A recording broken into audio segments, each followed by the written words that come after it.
Hello and welcome to the Women's Rugby Show. I'm Sam, by the way, and we have now the second episode of the Tyrrell's Premiership 15s Ultimate Team. And with me today, I've got Jodie Rettie, the Saracens in Scotland, back row and utility forward. Nice to have you with us, Jodie. Thank you very much for having me. So before we get into Jodie's actual card, we're going to just quickly say we're all in isolation at the moment. So how's it going? How are you keeping your time? How are you spending your time at the moment? I'm actually coping quite well. I haven't got cabin fever just yet. I sort of got things to keep me ticking over. I'm actually still working from home at the moment, so I still have a job to do Monday to Friday. But then on top of that, obviously got gym programs from club and from Scotland as well that are keeping us all connected and sort of keeping us ticking over and entertained. So yeah. It's obviously the news yesterday. This week about the Tyrrell Premiership 15s being null and void. How do you think that's affected you in the Saracens team? I think it's just disappointment more from a player's perspective than anything. Obviously, there's been a lot of good things that have come out of this season. You look at the results that the teams across the board have had. You've got people that have had their first appearances in TP or for their club. And that's essentially been null and void. So yeah, from a player's perspective, it's quite disappointing, but there's not too much we can do about it, I'm afraid. You think it's a little bit unfair that they've called it null and void completely for the results? I think unfair. I think we can just say I think it's just disappointing. I say we've had some amazing results, and I think you look back and there's certainly games that we won't forget from this season. And I think you look at the Loughborough comeback and especially the Quins comeback, and essentially that's two games that were quite pivotal in our season. But the results and the decision to make it null and void is not going to take away our memories from that. So we'll always have those. So yeah. So moving on now to the Ultimate Team card.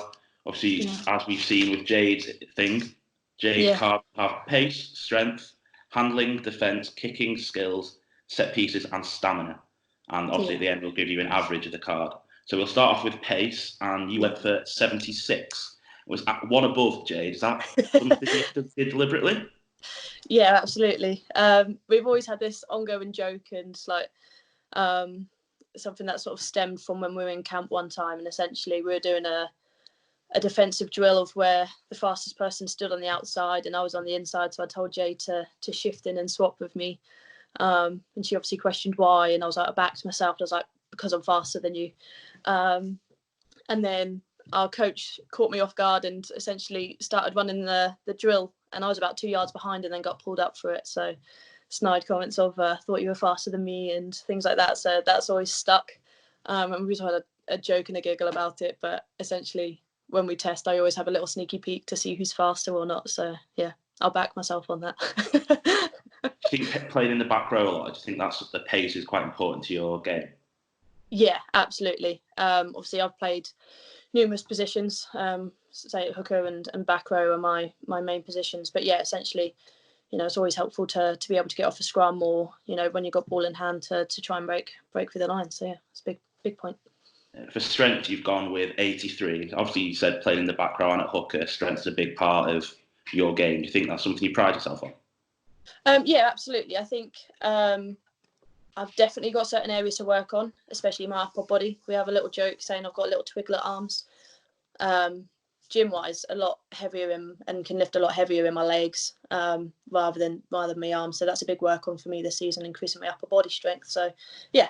We'll get there. It's certainly coming along and improving week on week. So, yeah. The next one's handling, which is your highest rated. You've gone for 93. And do you think, obviously, in the back row, the controlling the ball at the back of the scrum, that's quite a lot of handling, passing, catching. Why do you think you've gone for 93? I've backed myself on this one.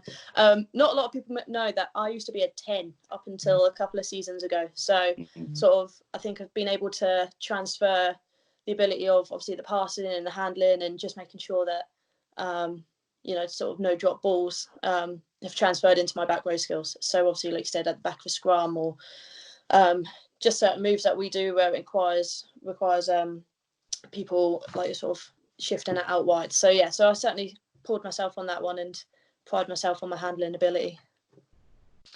Defence, you've gone for 80, so tackling and not just tackling and positioning. Is that something you work on a lot, obviously in training with Scotland and Saracens? Yeah, it's a big thing, especially at club. Obviously, we pride ourselves on our defence as an entire club, and you know we love a contact. So in training, you know, we have quite a high contact focus, whether it be breakdowns, tackling, one-on-ones. You know, across the whole system, we'll always do at least one set of that.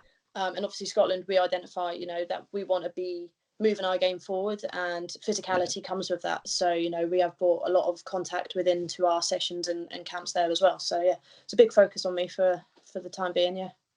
So where do you think 80 came from with that score for you? For me, I love being a nuisance in and around breakdowns, especially when it's against the head. So, you know, I'll always find myself just going in for a battle in and around there. And, you know, I love a hit. And I think it's quite satisfying when you do manage to get a big hit and, you know, you absolutely slot someone. I think that's very satisfying. So, you know, I sort of pride myself on making sure I can get to the tackle and, you know, sort of finish it off as well. So moving on to kicking, and you said you played 10. I think 70 might be the highest mark we get for a forward in this series. Is that mark come from your 10 days? Yeah, absolutely. I think it's certainly something that I still throw in and around training sometimes, and I think people forget, you know, that used to be an aspect of my game. So I'll catch people off guard and I'll put a little grubber through, or, you know, I've always said that if I come one-on-one with a fullback and, you know, we're up by quite a few points, that I'll do a chip over the top and look to collect it and run in. But I've not come into that situation or scenario yet, so that's still to come. And the next one, we've got skills, so footwork, side steps. You've gone for 80. Where's that come from? So I think, again, it's from days of being a 10. Like, I love to think, and I think it's one of them ones where my mind says I can do it and my body says otherwise nowadays. So it's certainly one of them ones where I can see gaps and I can sort of replay real well. But it's whether my body gets me there quick enough or whatnot and is able to cope with that. So, yeah. So obviously set pieces, we've gone for line-outs and scrums, and you've gone for 85. Obviously, your versatility in the game, playing hooker and across the back row, set piece is a big part of your game. So that's quite a high score for you, 85, do you say? Yeah, absolutely. And I think, like you said, I do play across multiple positions. And last year I was mainly playing at hook. So score probably would have gone a bit higher if we'd done it off last season and I'd put myself in the 90s. But this year, sort of being back row, and this is what my second season of being a full forward, as it were, you know, sort of getting more involved in the lifting and the jumping aspect. And, you know, there's certain areas that I personally want to improve on and, you know, making sure that I'm consistent across the board. And I think jumping is definitely one of them. I tried it a couple of times in training and turns out subconsciously I want to be a starfish. So, yeah, that's a big work on for me over pre-season.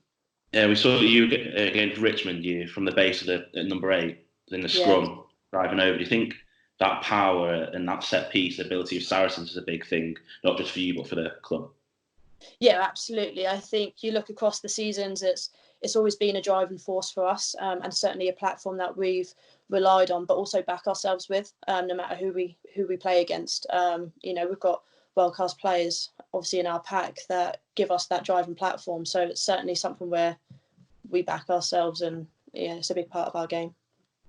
And finally, we've got stamina, and for stamina, you've gone for 80. Yeah. And stamina, you'd say, isn't just your work rate, but it's about getting through the game. So 80, you'd probably say quite on the high end of average. Do you think that's fair? Yeah, absolutely. I think my work rate's up there, but it's obviously taking into consideration the stamina aspect of that as well. And, you know, that's the repeated efforts is something that me and my S&C are working on throughout the entire season, and obviously will be a big focus now that the season's sort of done with. But I think, like, you look, I'm good for about 2 or 3 sprints, and then I'm sort of blowing, and then I need a couple of close rucks to be able to recover, and then I'll sort of go again. But yeah, work rate and just having the mentality to get through and giving 100% throughout the entire game. You know, I think like I said, that's absolutely up there. But the stamina was what's pulling me down a little bit, unfortunately. But we'll get there. So obviously that's all your grades gone through, and that brings the average mark for you to 80, which is 3 higher than Jade. I'll take that. But then she did rate herself as a 4 for kicking. So I think if she'd have backed herself on that a bit more, then it would have been good. Yeah, but we'll send that graphic over to you so you can use on your social medias and everything. Perfect. And obviously you got nominated for this by Jade, and now it's your turn to pick someone else. So my nomination going forward is going to be our winger, Rachel. She's come to the club this season and she's had a fantastic run through. So yes, I nominate her. So there we have it. The second episode of the Premier 15's Ultimate Team is done, with a big thanks to Jodie Rettie for joining us on this one.